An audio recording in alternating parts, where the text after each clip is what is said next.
Shakacharya Ashtotarata Shishimat Abhay Charanarvindam Bhakti Vedanta Swami Maharaj Srila Prabhupada ki jai. Ananda Gauri Vaishnavrinda ki jai. ISKCON Bhiviti Sangstabhakacharya Srila Prabhupada ki jai. Namacharya Srila Haridas Thakur ki jai. Prem se Gaur Shri Krishna Chaitanya Prabhu Nityananda Shri Advaita Gadadhar Srivasadi Gaur Bhaktivinoda ki jai. Shri Shri Radha Krishna Go Gopinath Sham Kund Radha Kund Giri Govardhan ki jai. Shri Vrindavan Dham ki jai. Shri Mayapur Navadip Dham ki jai. Ganga Maya Jamuna Maya ki jai. Shrimati Tulsi Devi ki jai. Shrimati Bhakti Devi ki jai. Srila Prabhupada ki jai. Srimad Bhagavad Gita ki jai. Samveda Bhaktivinoda ki jai. All glories to the assembled devotees. All glories to the assembled devotees. All glories to the assembled devotees. All glories to Srila Prabhupada. So today we're reading from Srimad Bhagavad Gita, chapter 5, text number 22. Om Namo Bhagavate Vasudevaya.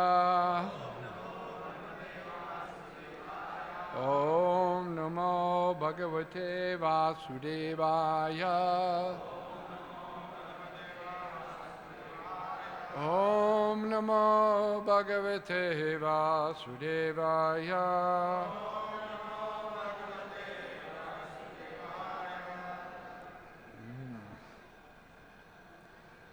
Yehi samsparsha hi bhoga.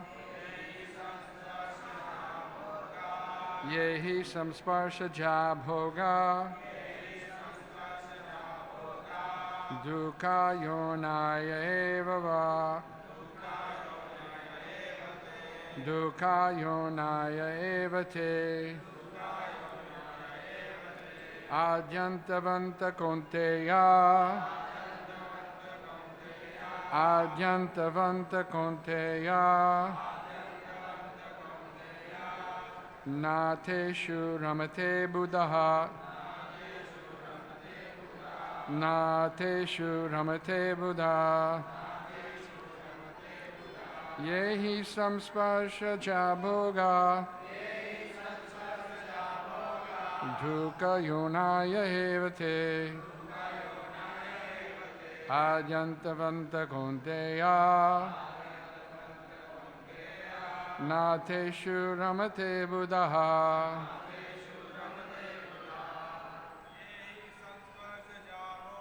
Yahi samsparsha jabhoga. Dukkha yonaya evate. Adyantavanta konteya. Nateshu ramate buddha. Yehi sparshantya bhadova.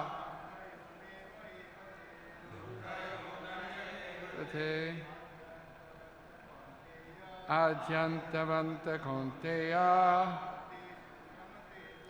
Nateshu ramate buddha. Yehi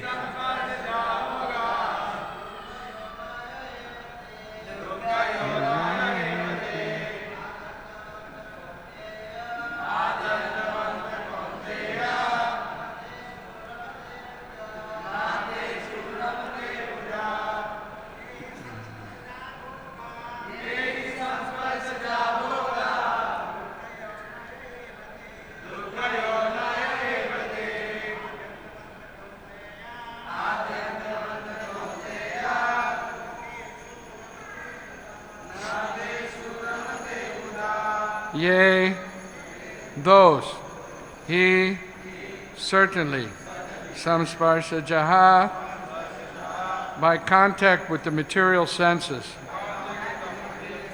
bhogaha, enjoyments, dukkha, distress, yonayaha, sources of, eva, certainly, te, they are, adhi, beginning, anta, end, vantaha, subject to, Kunteya, O son of Kunti, na, never, teshu, in those, Ramante, takes delight, Buddha, the intelligent person.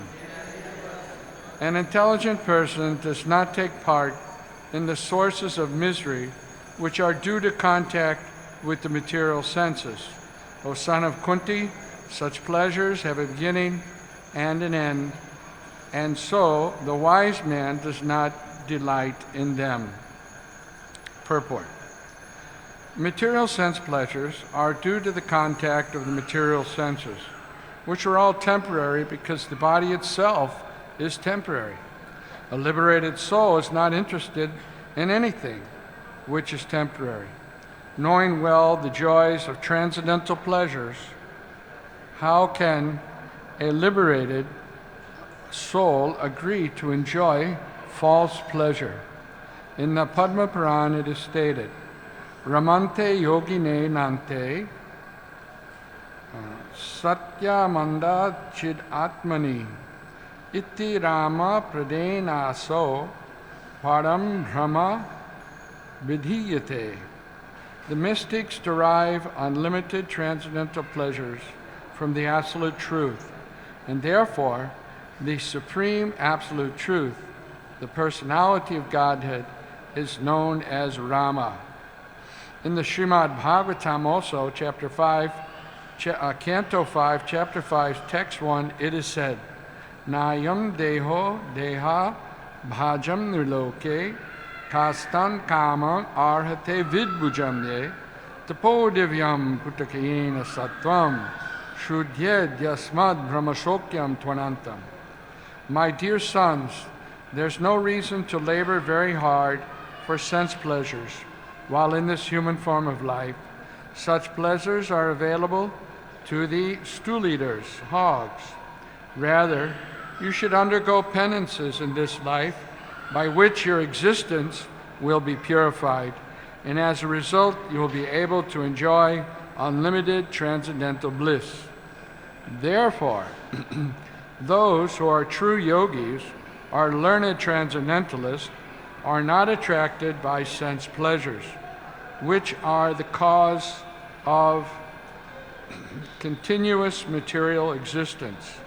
The more one is addicted to material sense pleasures, the more he's entrapped by material miseries. Om Ajnana Timirandasya Yananjana Shalakaya Chakshurunmilitam Jena Tasmai Shri Gurave Namaha Mukha Karati Vachalam Pangum Langayate Girim Yat Kripa Taraham Bande Shri Gurun Dinataranam Paramananda Madhavam Shri Chaitanya Ishvaram. So this verse, and all the verses from now until the end of this chapter, they describe a person who has fixed consciousness in the Lord, fixed consciousness in the Supersoul, the Paramatma, the transcendent, situated in devotional service. So this describes. So what is that? So the senses, sparshashtaja, bhoga, they come in contact with the objects of the senses. Sparshasha means touch, in touch with. In touch with. The eyes are in touch with the beautiful sky. The tongue is in touch with nice edibles. The tactile sense in touch with soft objects, right? So this sparshasthya, that means that the living entity engages in these things, but one who is buddha, who's wise, doesn't take delight in these, the interactions of the sense and the sense objects. Why? Because dukkha yonaya eva te, that they're the source Yonaya, source of dukh, unhappiness.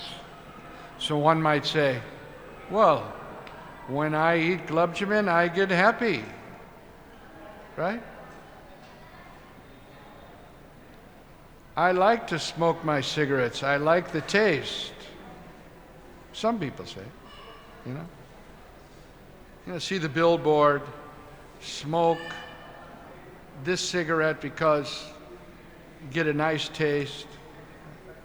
So many things, but actually, all of these activities of the senses, interaction with the sense objects, they're the sources of misery. Dukkha, yonaya dukkha. And also, they are antavanta. Krishna is telling Kuntiya, son of Kunti. Who's Kuntiya? Arjun, son of Kunti. They're antavantaha. They have a beginning and they have an end. Right? According to the different modes of material nature. So therefore, he says, someone who's Buddha, they're not interested in these things. They know the truth. The truth is that what appears to be pleasure actually is suffering. And even if there's some so-called, by the interaction of the senses and the sense objects, some pleasure, but it has a beginning and an end, right? Just like some rasgulla or any sweet, you eat one, oh, very nice. 2, after 3, how many you'll eat? There's an end, the satiation point. Even if you want to eat more, you can't, right? Whatever it is, sex pleasure or any action of the senses and the sense objects, it has a beginning and an end. There's a satiation point, right? So a wise person understands this and avoids unnecessary sense gratification. Because the person who's intelligent knows that ultimately this is going to bring frustration. It appears that it's happiness, but that happiness is flickering, and ultimately one will become frustrated. And frustrated for different persons, different reasons. Your capacity to enjoy sense gratification. The sense gratification is not what it's made out to be, right? Just like sometimes you may see some nice sweet rice and you go to drink the sweet rice and it's burnt. They burnt the sweet rice. Why are you smiling? You had burnt sweet rice recently, huh? Burnt it. So you think you're keeping that sweet rice. You ate your rice, dal, sabji, chapati, and you got that sweet rice. You're going to enjoy that sweet rice. But when you get to the sweet rice, oh, it's burnt. So sense gratification is like that sometimes, It's not what it's advertised as, or, there's always some problem, right? And even if it's everything you think it is, which it rarely is, at some point you had enough. You can't take any more, right? Plus our capacity, If you really want to have a lot of sex life, then you should have the body of a pigeon. Because pigeons, that's all they do all day long is have sex life, But a human being is not such facility, right? So the intelligent person, they understand this. But what do they do instead, right? tapo divyam putakayena, that you engage in transcendental austerities. Tapo divyam. Maharaj Rishabdev explained to his 100 sons, headed by Maharaj Bharat, this verse from the 5th canto, 5th chapter, text number 1. Nayam deho deha bhajam niloke. That don't think that just because you have this body, that you can enjoy this body, right? The body is not meant for that, right? That you'll enjoy sense gratification. Sense gratification is available even for the hogs. Vidbhujan. What's vidbhujan? Means the entity, the living entities, animals that eat stool, right? The hog is having sex, having children, unrestricted sex, hogs. They have hog with their sister, mother, doesn't matter for hogs. There's no restrictions, right? This hog life. So that kind of enjoyment is there for hogs. Why should someone who is the human form of life work so hard just for what's available for the hog? This is Maharaj Rishabdev's instruction to his 100 sons, headed by Bharat Maharaj. So what to do? Tapo divyam. Tapo means do some austerities. Human life is meant to perform austerities so that we can rise above this desire for sense gratification. And why should we do that? So that one can enjoy Brahmasokyam. This Brahmasokyam is different from this material happiness. The happiness that comes from the senses, which is not real happiness. But in order to experience Brahmasokyam, then one has to perform some austerities. And what is that austerities? Those are the 4 regulator principles. No meat eating, which also includes fish, eggs. Nowadays they say, eggs are vegetarian. Eggs are vegetarian. How is that? Eggs are vegetarian. Big advertise, eggs, vegetarian. And people think, oh, okay, eggs are vegetarian. But no. No meat, no fish, no eggs, no gambling. People like to gamble. They get some people are so addicted to gambling, they get their salary, and in 3 days it's all gone because they gambled it away. Yes. And in America, they have these casinos where you can go and gamble. They throw dice. They have the roulette wheel, blackjack, poker, all these gambling facilities, right? But some people, they have so much addiction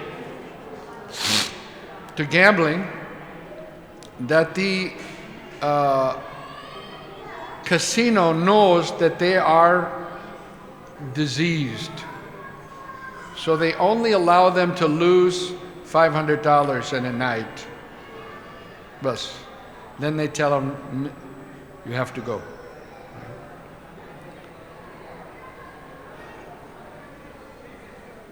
Illicit sex life.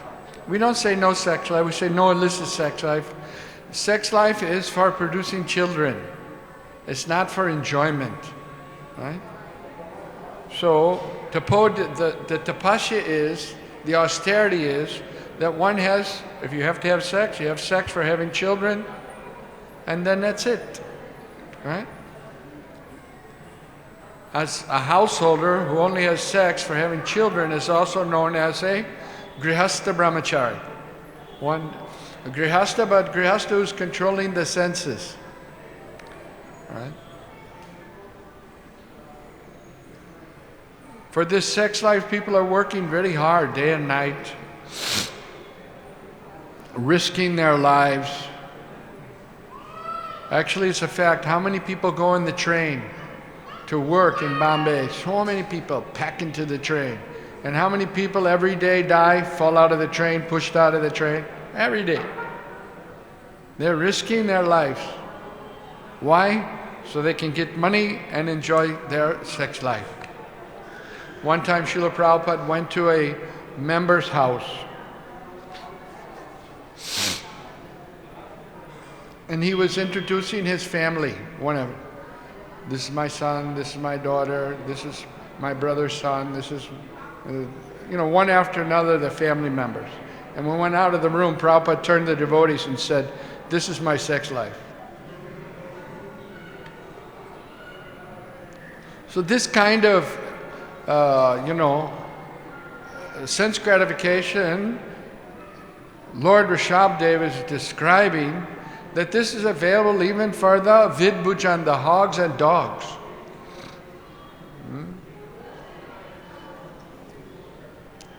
And if just having a family is the goal of life. One time I was out on Sankirtan and I was asking one man, came up, the stoplight, we're at the stoplight, so I came to the stoplight. And I asked the man driving, "What's the goal of life?" And he thought for a second, and his wife, who was sitting next to him, said, "Procreation, having children, that's the goal of life." And the man was like, "Yeah, whatever the wife says, yeah." But if that's a fact, if having children, procreation is the goal of life, right? Then hogs are much more efficient at that than human beings. A woman can have one or maybe two, but a pig or a hog, they have half dozen at one time, or dozen. So in that sense, they're much better than human beings. Instead of statues of famous human beings, we should put statues of pigs. They're better at procreation. If that's the goal of life, they're better than us as humans. But so much confusion could be there.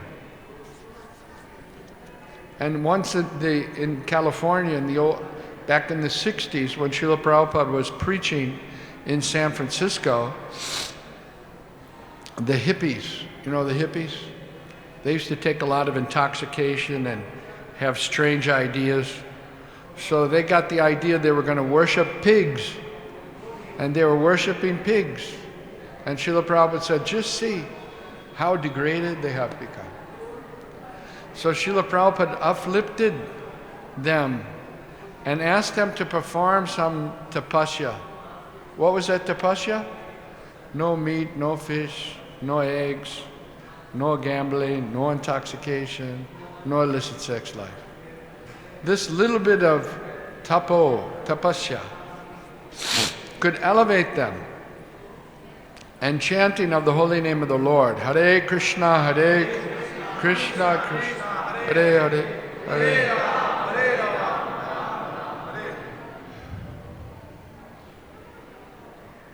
There's always a prohibition and something you should do. It's called yama niyama. Something positive, something negative. The positive thing is chant Hare Krishna. And the negative thing is avoid these sinful activities. Just by this simple thing, avoiding sinful activities, chanting the holy name of the Lord, this much tapasya, you can develop your buddhaha, your intelligence. You can become in touch with the Supreme Lord. All these verses describe the qualities one becomes adverse to sense gratification. We read previously Yamunacharya. He became so attached to service to Krishna that whenever he thought of sex life, it became distasteful for him. Right? So that's possible. And all of these qualities that are described from here to the end of the chapter are about the yogis. Yogi means, people think yogi is one dadi and one jetiya and one kamandalu yogi. No. Maharaj Ambarish was the greatest yogi, and he was the emperor of the whole world. Why? Because his senses were engaged in the service of Krishna. First of all, he engaged his mind. Savai mana Krishna padara vindayo. He engaged his mind in thinking of Krishna. He engaged his arms in sweeping the temple of Krishna. He engaged his legs in walking to the temple of Krishna. In this way, he engaged all of his senses in the service of Krishna. And in that way, Maharaj Ambarish was so fixed in the service of Krishna that even when he was cursed by Durvasa Muni, that curse had no effect. No effect. Krishna protects his devotees. So these verses in this part of the Bhagavad Gita give us a hint to what we can expect to develop in our own characters by becoming Krishna conscious. So I'll read text number 23. Saknoti haiva yasodyam praksharira vimokshayat kama krodha bhavam yegam sayuktaha sa sukhi naraha. Before giving up the present body, if one is able to tolerate the urges of the material senses and check the force of desire and anger, he's well situated and is happy in this world. Purport. If one wants to make steady progress on the path of self-realization, he must try to control the forces of the material senses. There are the forces of talk, forces of anger, forces of mind, forces of the stomach, forces of the genital, and forces of the tongue. One who's able to control the forces of all these different senses and the mind is called Goswami or Swami.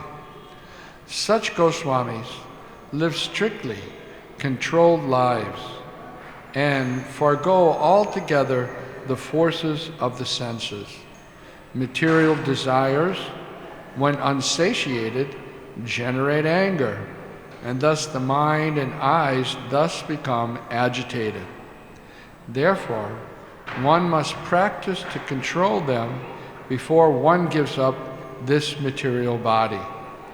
One who can do this is understood to be self-realized and is thus happy in the state of self-realization. It is the duty of the transcendentalist to try strenuously to control desire and anger. Krodha, anger, is the concomitant factor of material desires. Everyone in this material world has material desires. We are desiring sense gratification, and this is called lust, lusty desires. So how to overcome lusty desires?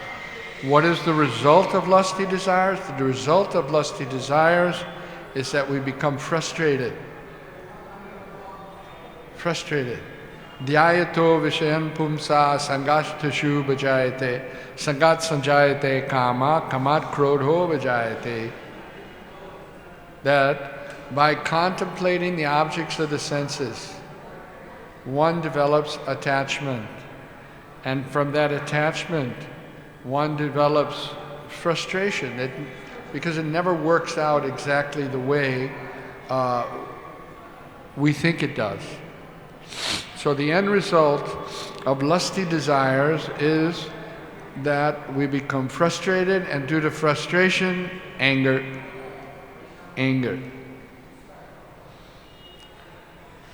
So here, the self-realized person has overcome this desire and overcome anger. Right? They have controlled it.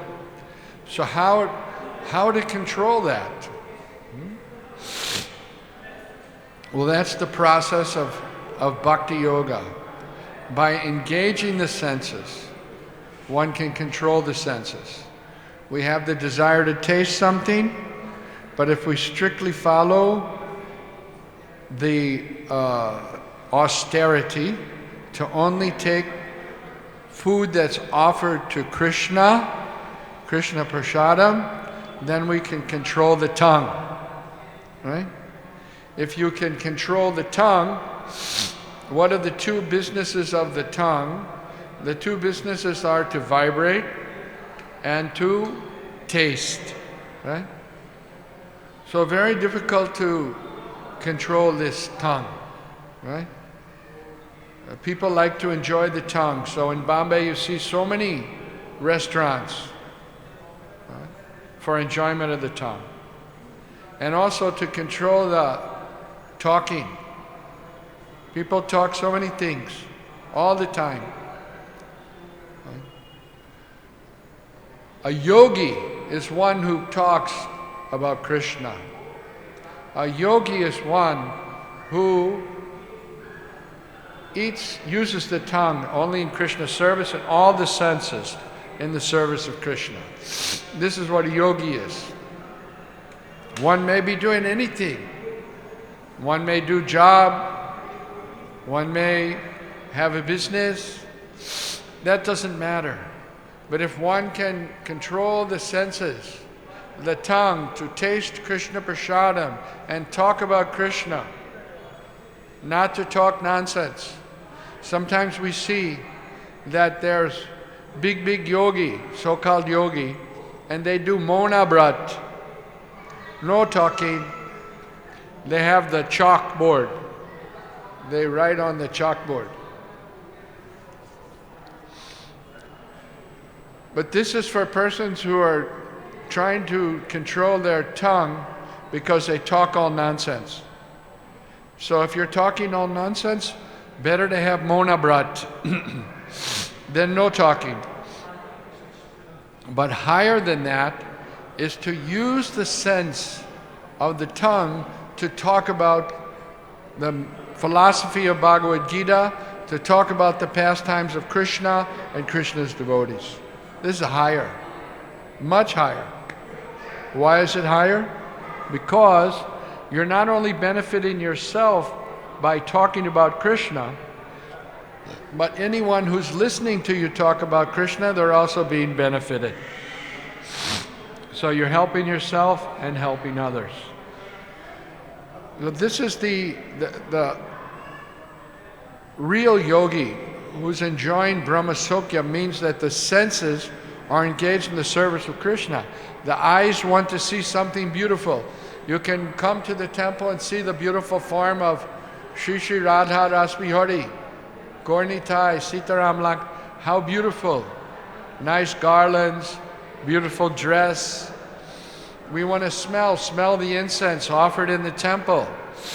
We want to hear the pastimes of the Supreme Lord, the philosophy of Krishna in the Bhagavad Gita. And in this way, we can control the senses by engaging the senses in Krishna's service and experience a higher happiness. And the yogis, they especially the bhakti yogis, they experience this Brahmasokyam. So if there are any questions, we'll try to answer them.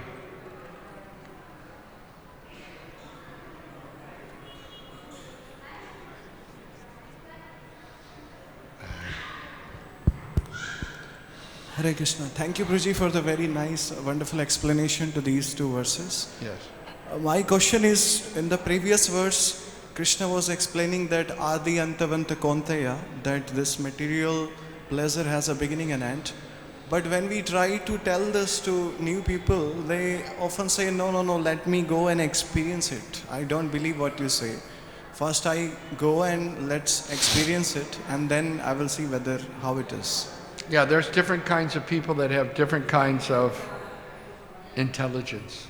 There's first-class intelligence, second-class intelligence, third-class intelligence. So first-class intelligence is a person hears that if you steal, you'll get caught and you'll be punished. So they don't steal. First-class intelligence. Second-class intelligence means they hear, but they want to experience. So they steal something, they get caught by the police. उसको मारते हैं, jail में डालते हैं, huh? Then they learn, oh, don't steal. Second-class intelligence. And third-class intelligence, even though they hear, even though they got caught stealing, even though they were punished, again they steal.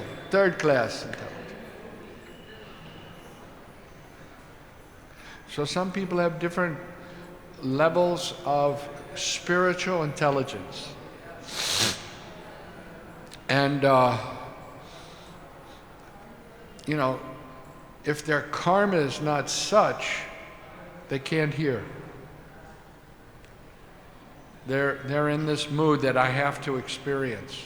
How much they'll experience, right? Sometimes they go on experiencing and they get kick also that it is not working, it's not working again out. And again. But they feel like they have not worked in the correct way. They should try a different way. That's why so many kind of relationships are there nowadays. So many. AC, DC, this and that, so many things. All frustrating. More and more and more and more. Unless you follow in this world what Krishna has said, then you have to suffer. This world was made by Krishna. And how you live in this world, He's mapped it all out in the Bhagavad Gita. You got to live like this. Then you can be happy. You can be here, you can be happy. Right? If you want to speculate about how to become happy, if you want to, try to satisfy your desires, then what can be done? You have to suffer. You will suffer. You can bring a horse to water, but you can't make him drink. Right? You can offer this, but we're not the doer. Krishna is the doer. Krishna is the Paramatma in everyone's heart. And from Him comes the knowledge. Right? Jnana and remembrance.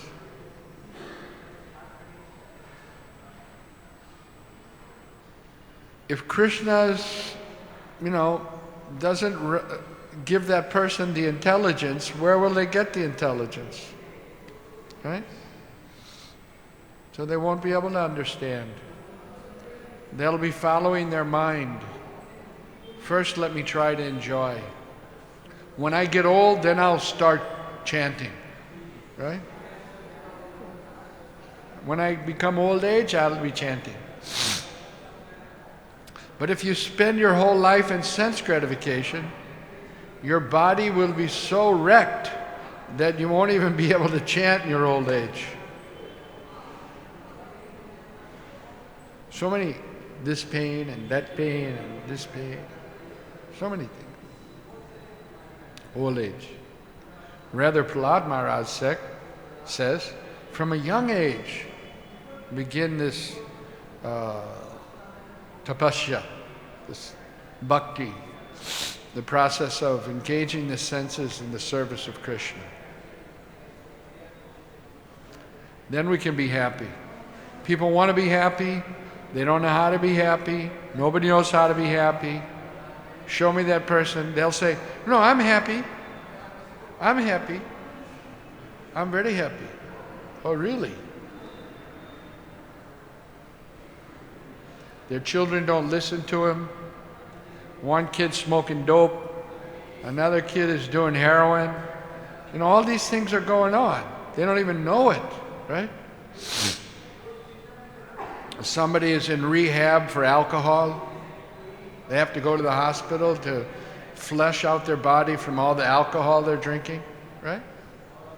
They get out of the rehab. They go to Alcoholics Anonymous, which is like a counseling to try to get rid of drinking. And they do for a little while, but then they go back to their bad habits. They can't maintain it. So much suffering in the material world of sense gratification. That's why Srila Prabhupada started this International Society for Krishna Consciousness, to give everyone an opportunity to learn how to engage their senses in the service of Krishna, so they can be happy. They can live in the world and at the same time experience spiritual happiness. It's a process, right? It's not according to the way I think I'll be happy, the way I think I'll be happy. No. It's lined up by Krishna. You want to be happy, you got to do what Krishna says. Well, who's Krishna? Krishna's God. I'm not saying Krishna's God. Who's saying Krishna's God? Lord Brahma, Shukadeva Goswami, all the acharyas, Madhvacharya, Ramanuja Acharya, Nimbarka Swami, they all say that Krishna is God. Even Sankaracharya, he says, before there was anything, there was Narayan.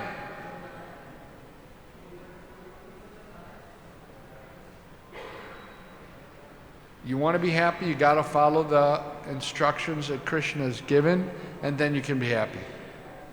That's why every day we have this Bhagavad Gita class, so people can come and hear the instructions of Krishna and then apply them in their lives and become happy.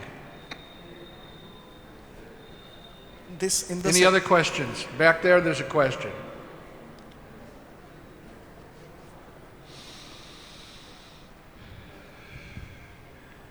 Anyone can ask a question, it's okay. Don't be embarrassed. If you want to ask something, you can ask.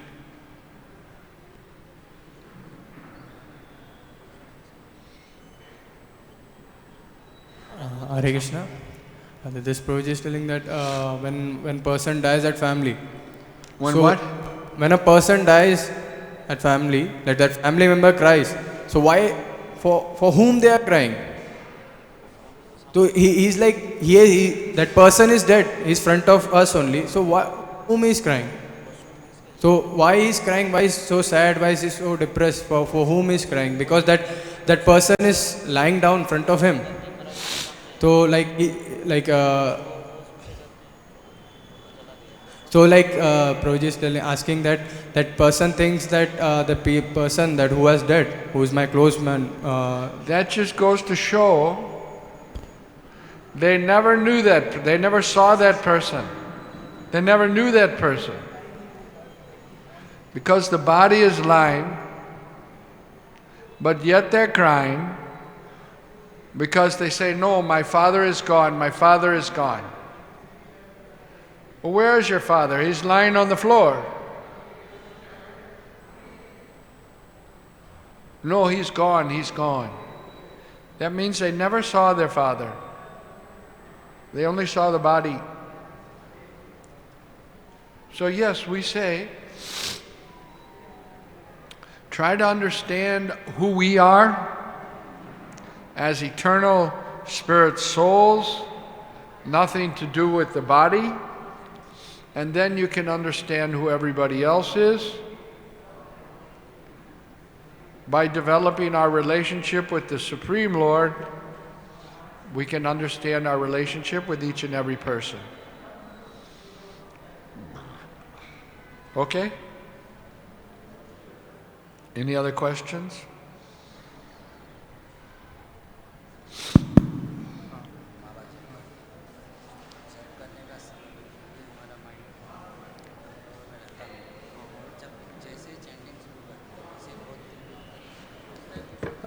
Hare Krishna.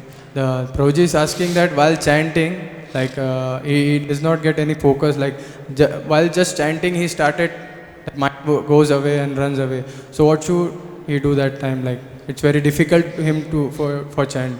Lord Krishna was speaking to Arjuna, and Arjuna said the same thing. It seems very difficult to control the mind. As difficult as it is to control the wind.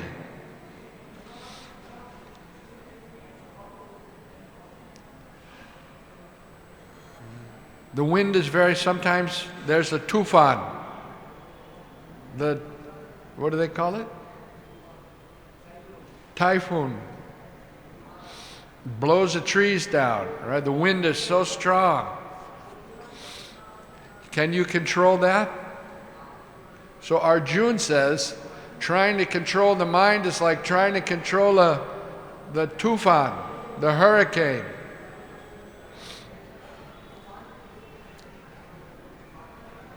And Krishna agreed, yes, it's difficult.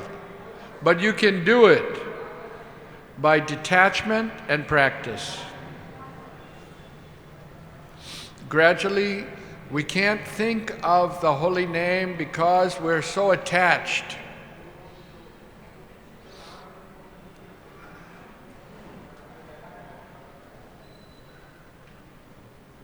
Instead of thinking of the holy name, we're thinking of our bungalow, bacha, bank balance.